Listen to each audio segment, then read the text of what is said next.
Walter Harrington spent his whole life believing that success could buy respect, and that love was a weakness. Until his son fell in love with Susie, a simple waitress at the family's hotel. Humiliated and fired, she was forced to disappear. But fate had other plans. Months later, a fatal illness would place Walter face to face with the greatest lesson of his life. That sometimes what seems like the end can, in truth, be a new beginning. Let's go on this journey together. I hope you enjoy it, and at the end, give it a score from 0 to 10. The story begins now. The Harrington Hotel dominated a historic corner of New York like a castle of glass and marble. Immaculate facades, grand halls with crystal chandeliers, and service tailored to the international elite. It was the legacy Walter Harrington had inherited from his father and expanded with obsession. For him, luxury wasn't just a business, it was the very identity of the family. Walter's hair was already silver, his beard strong, his gaze sharp, the look of a man who learned to negotiate before he learned to dream.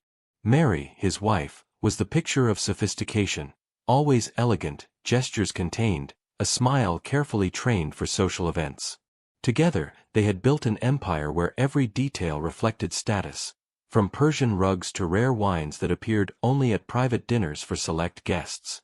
But there was one detail that cracked the perfect image: their only son, Matt. While Walter wore tailored suits and Mary moved among powerful entrepreneurs, Matt showed up in band t-shirts, long hair, and scattered necklaces. Since his teenage years, he had rejected luxury as if it were a burden. At 18, he sold the sports car his father had given him as a gift and donated the money to charities. The gesture caused a quiet scandal at home, but Matt didn't care. He traded elite parties for underground rock shows in small Brooklyn bars. He abandoned Mary's carefully planned networking circles to study philosophy and art. He never wanted to appear in event photos or see the family name on magazine covers. Money means nothing if it doesn't change lives, he often said in university debates, a phrase his parents found naive and inconvenient. Still, Matt wasn't rebellious out of anger. He was searching for meaning, far from the weight of inheritance. But as another semester ended and he returned to live in New York, he had to face the stifling family routine once again, and the hotel, which to him had always felt more like a temple of appearances than a home. Meanwhile, life moved on for those who entered through the service door. Susie, a young woman with a shy smile and watchful eyes, arrived for her first day as a server. Raised with little, she dreamed of studying, traveling, and building something beyond survival.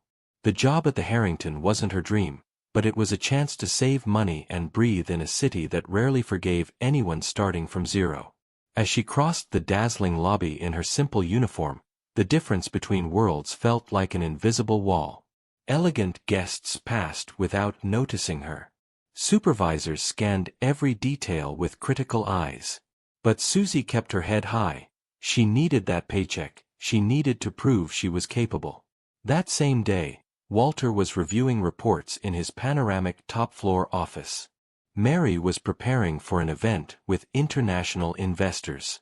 And Matt, without much enthusiasm, wandered the hotel after returning from an art exhibit. 3 lives on such different paths were about to collide, though none of them imagined how a single, simple moment would forever change the family's story.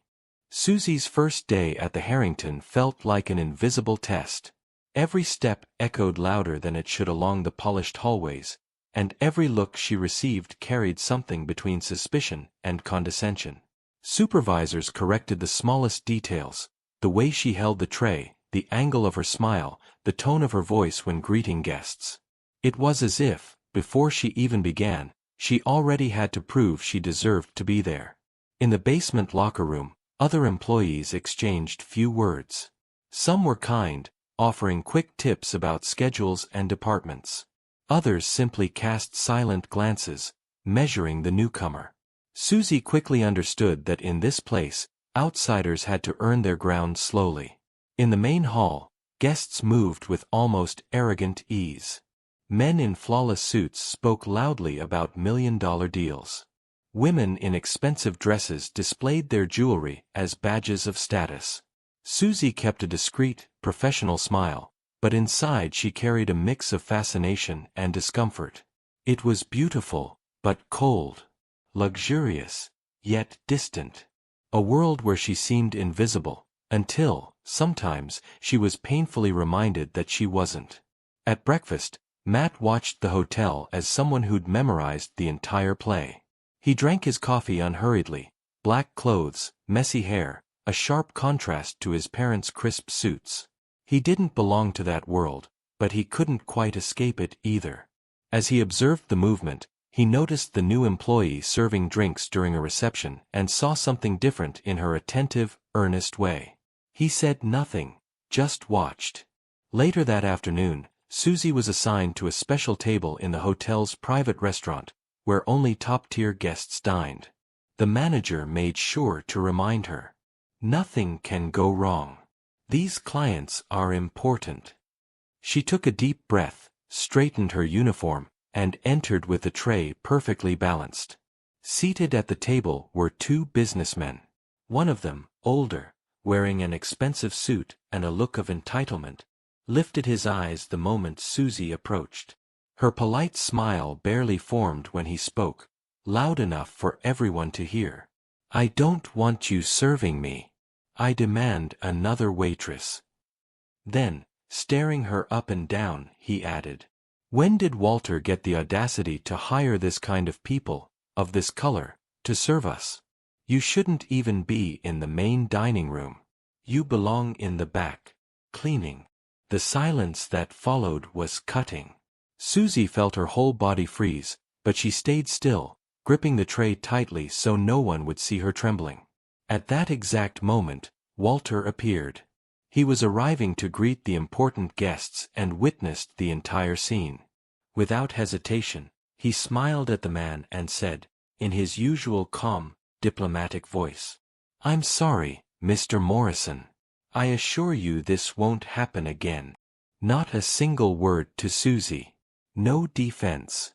Only an apology to the man who had humiliated her. At that same moment, Matt was crossing the lobby.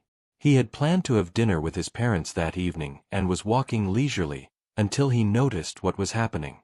From a distance, he saw his father bow slightly to the racist guest, heard the apology, and watched Susie, silent and devastated, turn away and disappear through the door leading to the service area. Matt stood frozen for a few seconds. Then he looked directly at Walter, his eyes burning with silent outrage. The father tried to stop him. "Matt, come back. It wasn't anything serious. These people know it's nothing personal." Matt paused, staring at him, a look filled with everything he had always disagreed with, and then walked away without a word, heading toward the same corridor Susie had taken. Walter stayed behind, uneasy but convinced he had merely protected the hotel's image. What he didn't realize was that, at that very moment, something had shifted.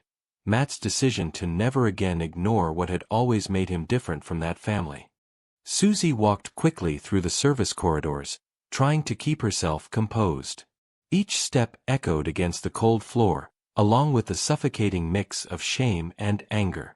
She had faced suspicious looks before, but never such cruel words, and in public, on her very first day of work. More than humiliation, what hurt the most was that no one had done anything. Not even the man for whom all that insult seemed meant, Walter Harrington.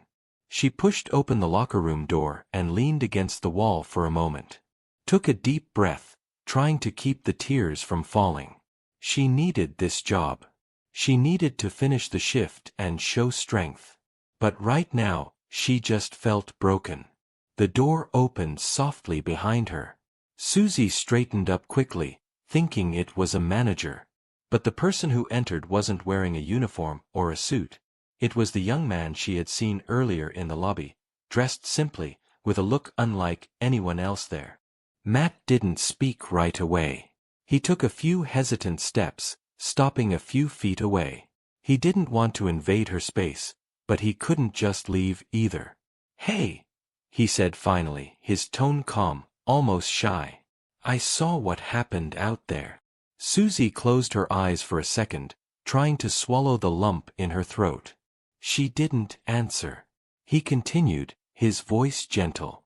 I'm sorry. It shouldn't have happened. No one should be treated like that. She took a deep breath and turned toward him, her eyes still wet but her posture steady. You don't have to apologize for them, she said quietly but firmly. That kind of thing isn't new to me. Matt felt a tightening in his chest. He wanted to say 1,000 things but knew that words could sound empty. So instead of speeches, he offered something simple, his presence. I know you don't know me, but, if you want some air, it's quieter outside than in here. Susie hesitated. She looked at her wrinkled uniform, at her hand trembling slightly. Then, as if guided by instinct, she nodded. She followed him through a side exit that led to a small garden hidden behind the hotel, almost never used by guests. The cold New York air hit her face, bringing instant relief. She breathed deeply, feeling some of the weight lift. Matt leaned against a low railing, keeping a respectful distance. This place feels built to remind people who's in charge, he said, staring at the glowing hotel windows. But not everyone here thinks that way. Susie looked at him for a few seconds, measuring whether she could trust him. There was something different about him. He didn't seem superior, or pitying. Just human. It's just a job, she said, trying to sound practical. I needed it. I still do. And you'll keep it, Matt said, his calm tone more encouragement than advice.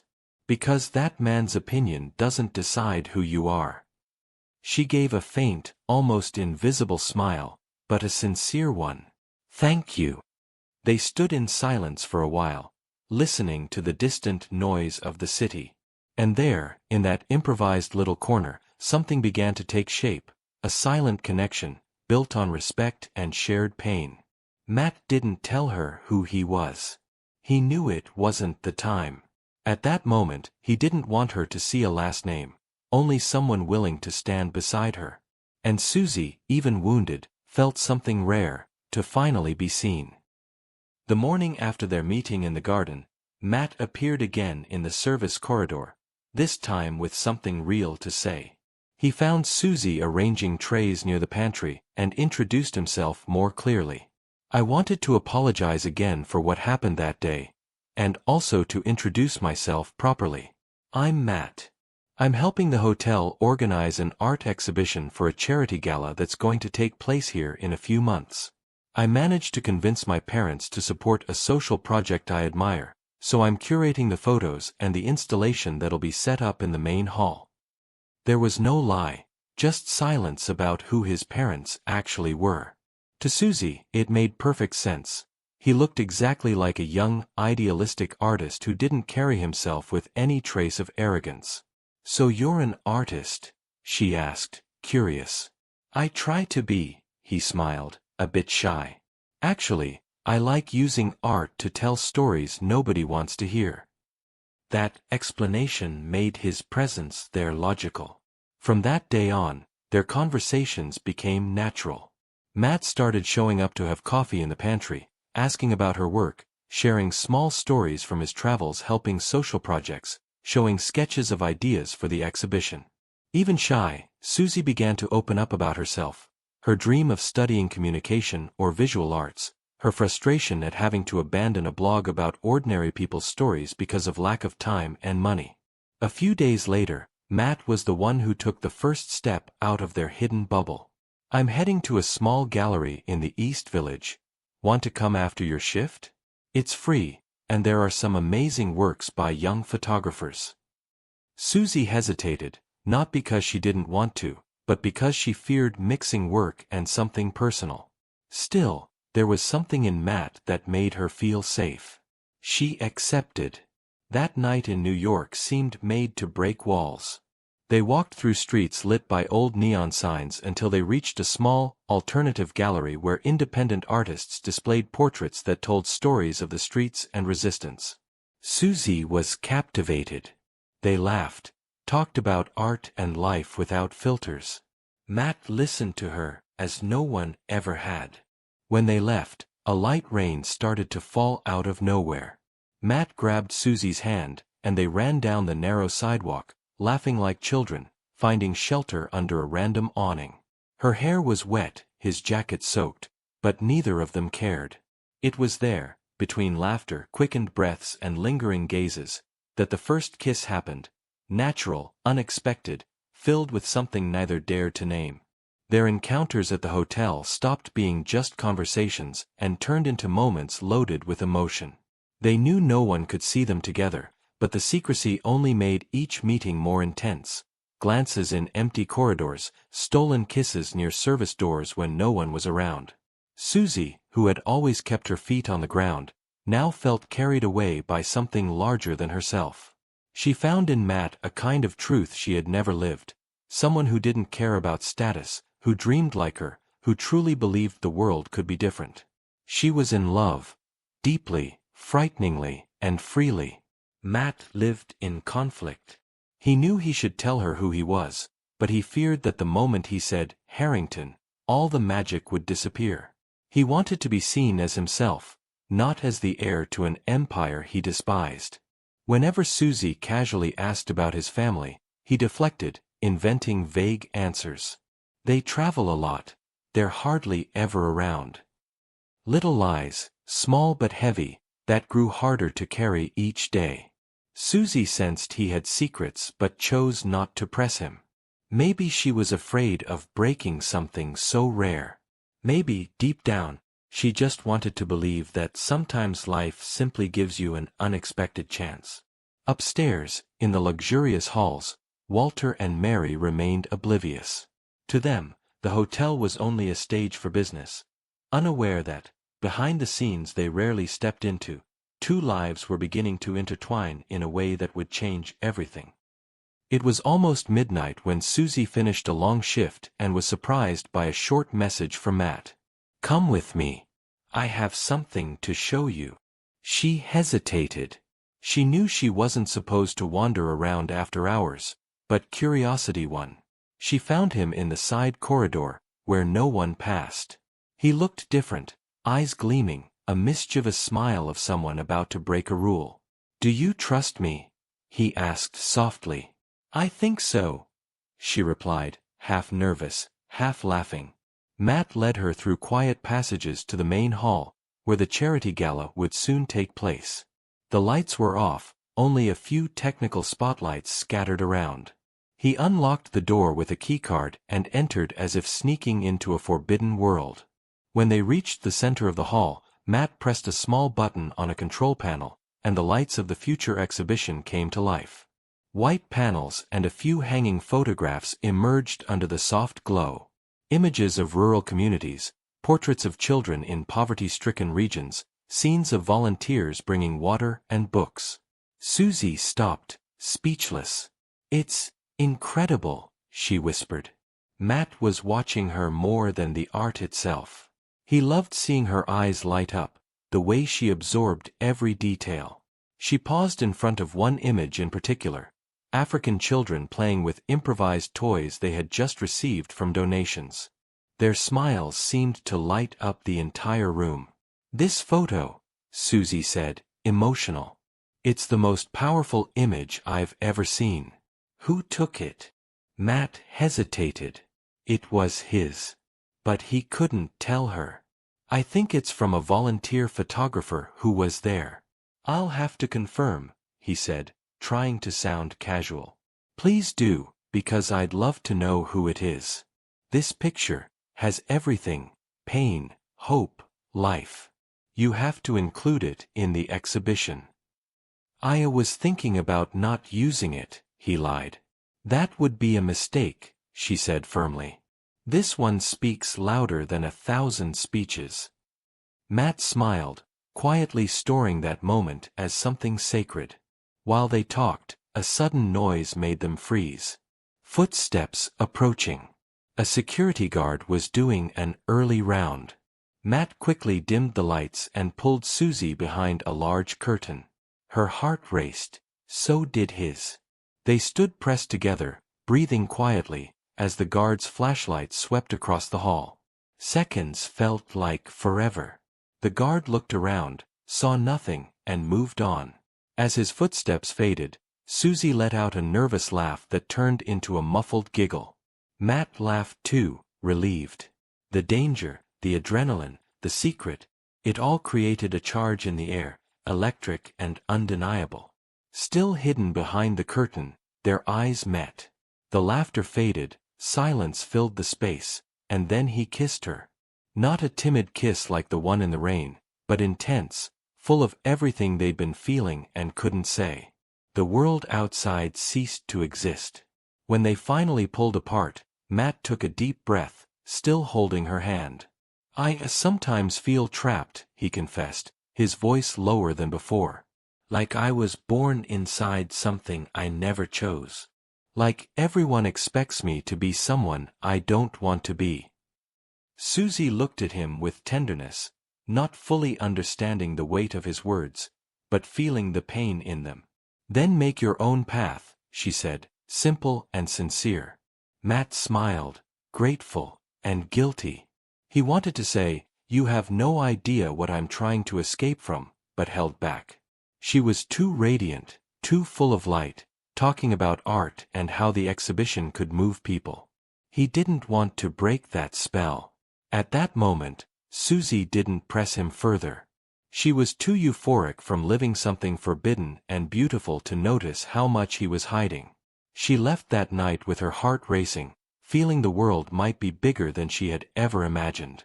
In the days that followed, passion became a constant flame. Secret meetings in the hotel, quick messages, brief touches that lingered longer than they should. Susie felt she had found something rare, and Matt felt he had something too precious to be destroyed by the weight of his last name. But secrets never stay buried for long. Whispers began to spread, about the young artist wandering where he shouldn't, and the new waitress often seen near him. Rumors reached management and, inevitably, Walter. The patriarch didn't need much to understand what was happening, and decided it was time to act, before it was too late. Walter was not a man who postponed decisions. After a few days discreetly observing his son wandering through the service halls, talking to that new waitress who had barely started working there, he decided he needed to act before things got out of control. That morning, he asked the manager to summon Susie to his private office, an elegant room hidden behind a frosted glass wall on the administrative floor. The invitation came as a cold order. "Mr. Harrington would like to speak with you." Susie's stomach turned. She had never stood before the owner of the hotel. She thought maybe it was recognition for her recent hard work, or a change in department. She straightened her uniform, tied her hair, and walked in, trying to hide her anxiety. Walter was alone, standing by the panoramic window overlooking Manhattan. Without smiling, he motioned for her to sit.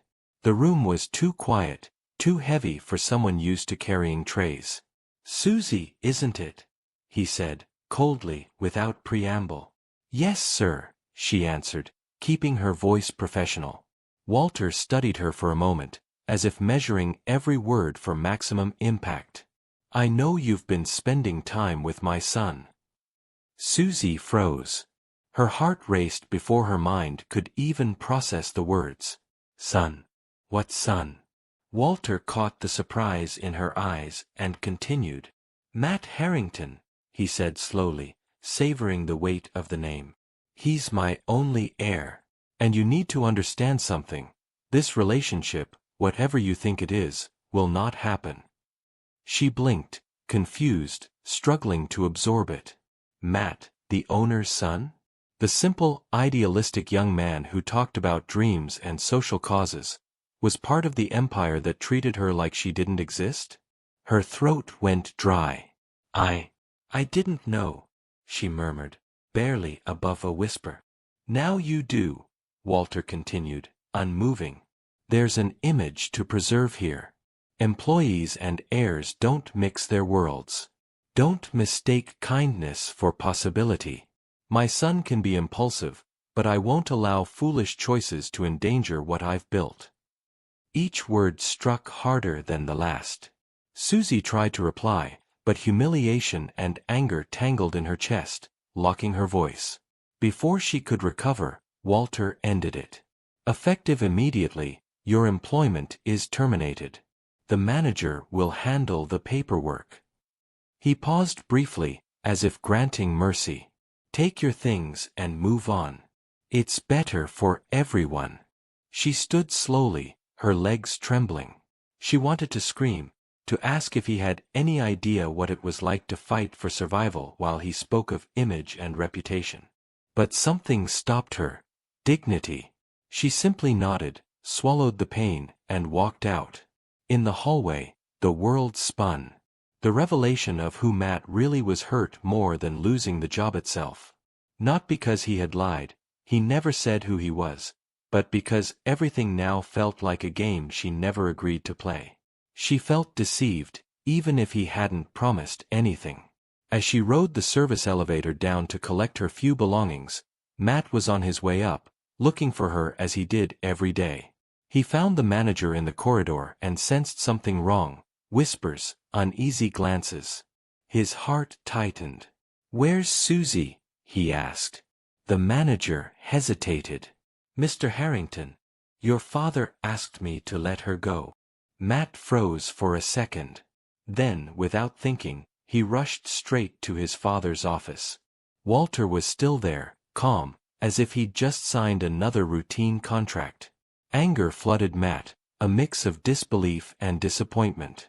He demanded an explanation, but Walter answered with his usual coldness, saying he was only protecting the family's image. For the patriarch, firing Susie was a logical, almost administrative act. For Matt, it was cruelty. Out of arguments, he turned and left, almost running through the corridors of the hotel. His heart pounded, not from exhaustion, but from a fear he had never felt before, losing the one person who had truly seen him beyond his name. By the time he reached the ground floor, it was too late. Susie stood in the service corridor, her ID badge already returned, a small backpack over her shoulder. She stopped when she saw him, but said nothing. Her eyes, red and tired, held more than sadness, they carried hurt, disappointment, and wounded pride. Matt tried to speak, but the words stumbled before they formed. He wanted to explain that he never wanted his last name to define what they had built. He wanted to tell her he felt trapped in a life he hadn't chosen, that he only wanted to be seen as himself. But now, any explanation would sound too small. Susie, silent, just held back her tears. He saw in her eyes the pain of someone who felt deceived and exposed, not just by the humiliating dismissal, but because she had believed they lived in the same world, and now she knew they didn't. Before leaving through the side door, she broke the silence with a few sharp, steady words. "You made me believe we were in the same world." Without looking back, Susie left the hotel. Matt stood motionless in the hallway, feeling the crushing weight of everything left unsaid.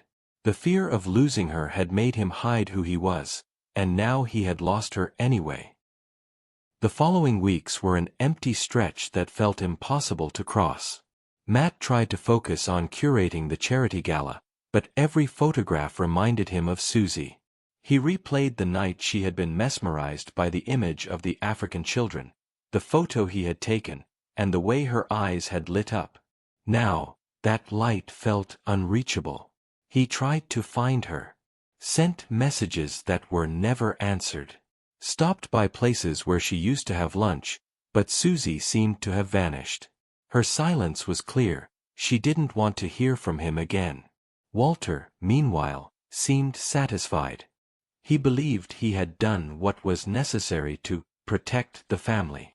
Mary agreed quietly, though something in her eyes betrayed pain, and Matt noticed it. But none of them expected the blow that was coming. It happened on an ordinary morning.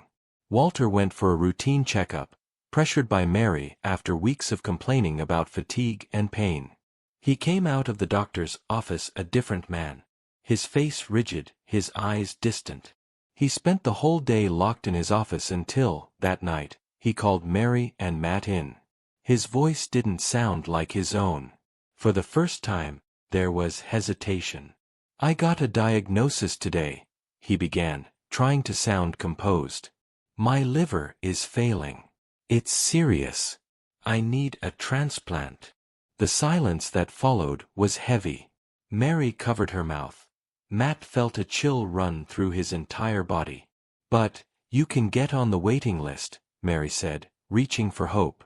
Walter nodded, but his eyes told the truth. "The doctor said the list is long. Very long. And he gave me 3 months, maybe less." For a moment, no one spoke. The man who had always controlled everything suddenly looked small, vulnerable.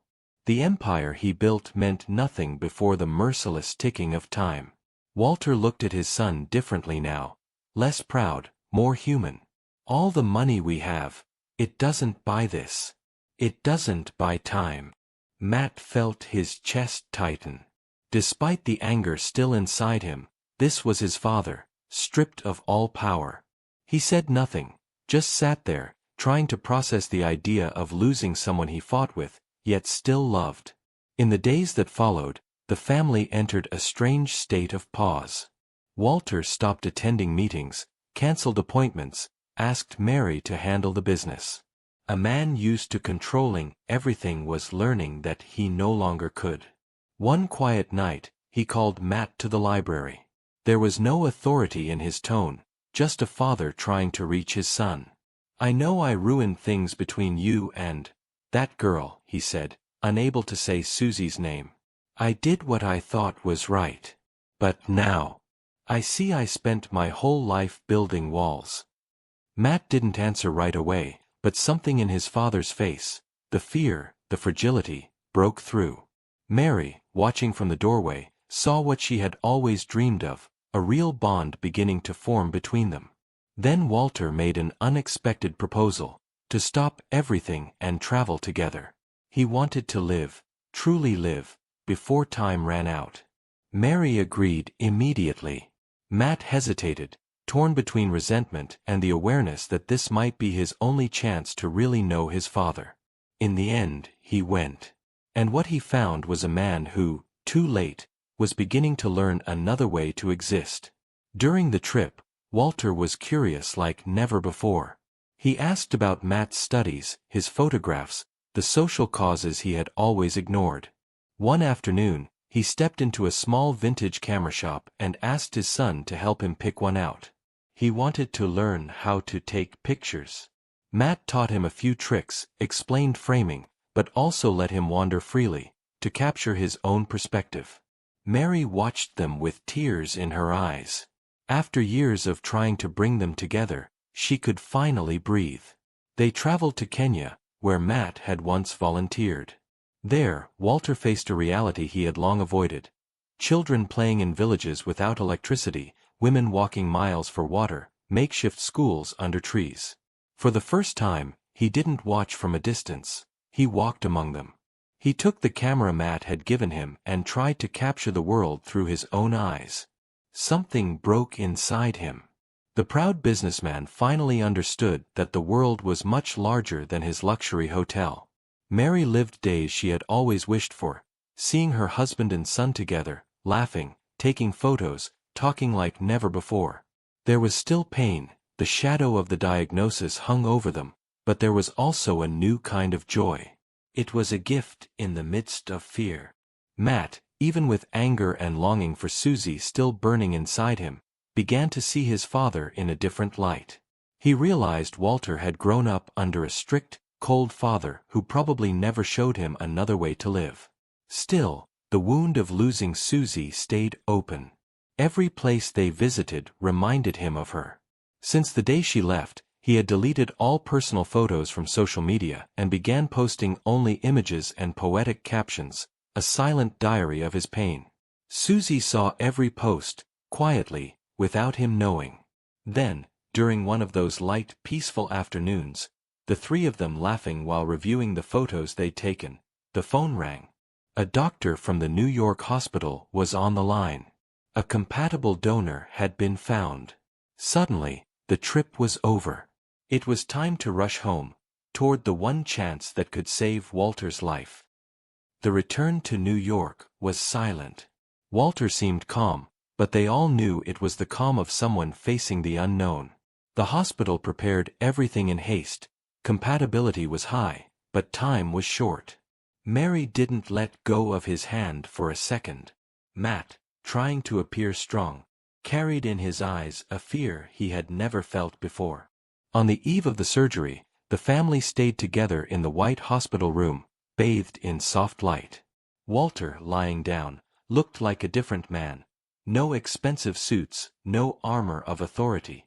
Just a father, a husband, a fragile human being. "Thank you for being here," he said, his voice tired.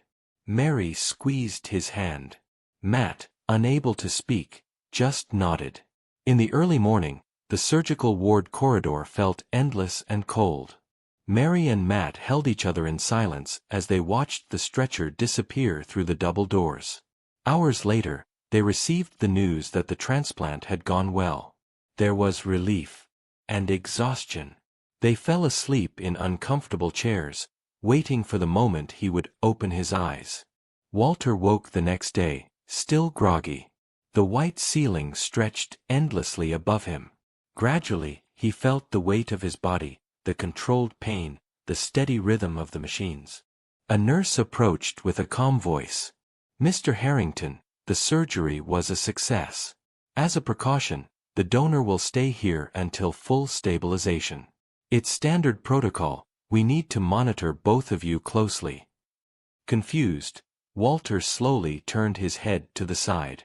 It was her. The young woman he had despised, humiliated, dismissed to protect a surname. The woman he had torn from his son's world now lay there, pale, connected to monitors, having given a part of herself to save his life. For a few seconds, he stayed still, unable to react. Then memories struck like a blow. The day he fired her, her wounded eyes, Matt's rage. And behind it all, the scenes of a childhood he had spent a lifetime trying to bury. He saw himself as a boy, hiding a wounded bird in the garden until his father found him. The man ripped the creature from his hands and threw it away, shouting, "Men don't have feelings. Men who feel are weak." The slap that followed burned deeper than the cut on his skin. Years later, he had tried to help an injured worker, only to be grabbed by the collar and hear it again.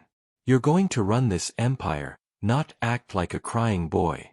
Emotion has no place in strong men." Every small act of kindness he ever dared to show had been crushed by that man's brutality, and without realizing it, Walter had become the same. The tears came before he could stop them. Decades of hardness collapsed before the woman he had once hurt, now saving his life without asking for anything in return. The door opened softly. Mary entered first, holding flowers. She smiled in relief at seeing her husband awake, but the smile vanished when she saw where he was looking. She followed his gaze and froze. Her hand flew to her mouth to stifle the cry rising in her throat. Right behind her came Matt. His eyes met Walter's, but then shifted toward the other bed. He stopped. For a moment, he didn't breathe. Then, as if something inside him broke, he ran to Susie's side. "Susie!" "No," his voice cracked. "Why did you do this?" He tried to touch her hand, but a nurse stepped in gently, asking him not to disturb her. Matt stepped back, but the tears fell uncontrollably. It was despair and love in a single motion, seeing the woman he had lost because of a lie now lying there, silent, saving the life of the man who had destroyed hers. Walter watched the scene, shattered. He wanted to speak, to apologize, to say that nothing he'd built was worth more than the life he had once judged without knowing. But no words came. Only silence remained, heavy, sincere, repentant.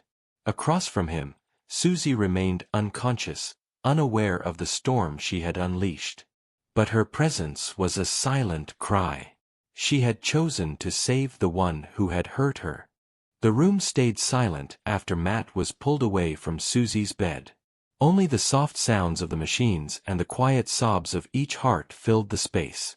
Walter, still weak, stared at the ceiling as tears slid down without permission. Mary sat beside him, holding his hand gently. She said nothing. She understood he was unraveling, confronting every choice that had brought him here. Matt stayed near Susie, seated in a chair beside her bed. He held her hand whenever the nurses allowed, unable to look away. His fingers trembled as he caressed her cold, pale skin. The love he had tried to bury since the day she was fired now pulsed back, raw and painful.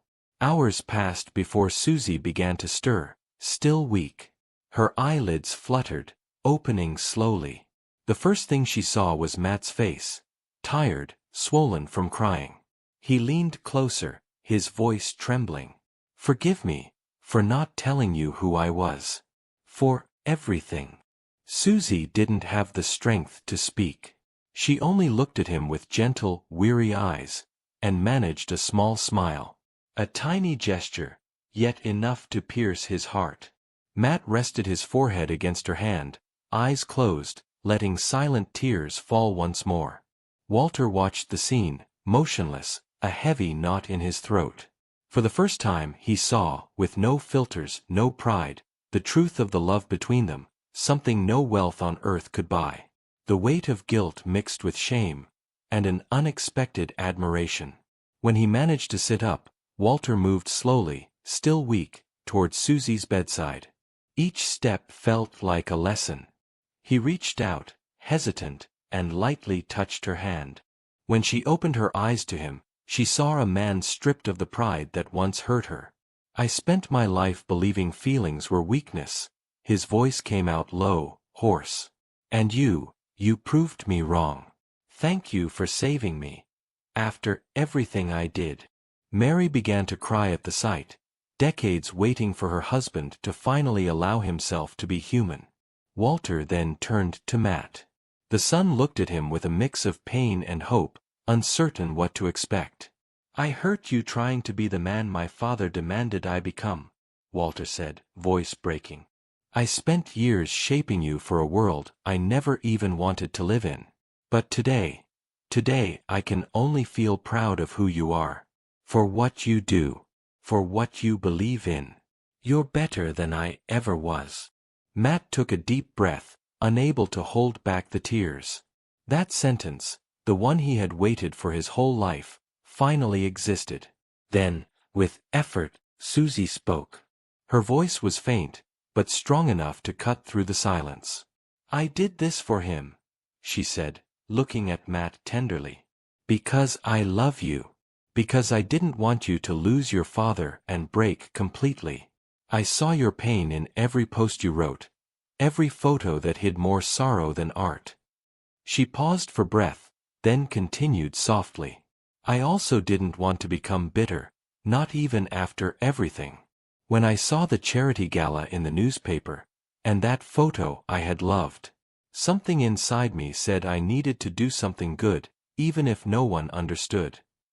Mary sobbed quietly. Matt bowed his head, overwhelmed. Walter, in silence, held Susie's hand carefully, a shy gesture from a man who didn't know how to ask for forgiveness, but was trying. That hospital room filled with something none of them expected to find there, redemption. It was a silent beginning, but a powerful one. There was still so much to heal, but the first step had been taken. Outside, the world kept turning. Yet inside that room, a family was learning to rebuild itself through the compassion it had once lacked. Months later, the hotel looked different. The grand hall had been transformed for the charity gala that Matt had helped create, now entirely dedicated to social projects. Warm lights, soft music, and a crowd that mixed investors, artists, and representatives of causes that once would never have been welcomed there. Susie arrived with Matt by her side, elegant in a simple yet striking dress. She walked with steady steps, though her heart still raced at the thought of returning to the place where she'd once been humiliated and fired. Beside her, Matt kept his fingers intertwined with hers, as if to say, "You're not alone." Walter and Mary stood at the center of the hall, greeting guests. He looked like a new man, still in a dark suit, but with a gentler expression and a present, peaceful gaze. Nothing about him resembled the impenetrable executive from before. When he saw Susie, Walter smiled softly, respectful, grateful. Later that evening, Matt took the microphone to introduce the exhibition. "This project was born to support those in need," he began, his voice steady. "But today, it's also a symbol of what I've learned about seeing beyond walls of luxury." The lights dimmed, and the giant screens revealed something unexpected. They weren't just photos by guest artists. They were Walter's own photographs, taken during the family's trip. Children playing in distant villages, hands offering toys, small smiles among ruins. Images he'd captured while learning, for the first time, to see the world without barriers. Walter stood frozen, overcome with emotion. Mary wept openly beside him. The entire hall erupted in applause. For a moment, the man who had spent his life controlling everything simply breathed deeply, and let the tears fall without shame. Then, among the crowd, a familiar face appeared. Mr. Morrison, the racist investor who had once demanded that Susie be removed from the dining hall. He approached with an ironic smile. "I see the surgery was a success," he said acidly. "Did they take your good sense along with the organ?" The room fell silent. Everyone waited for Walter's response. He took a deep breath and replied calmly, but with a firmness that made his voice echo.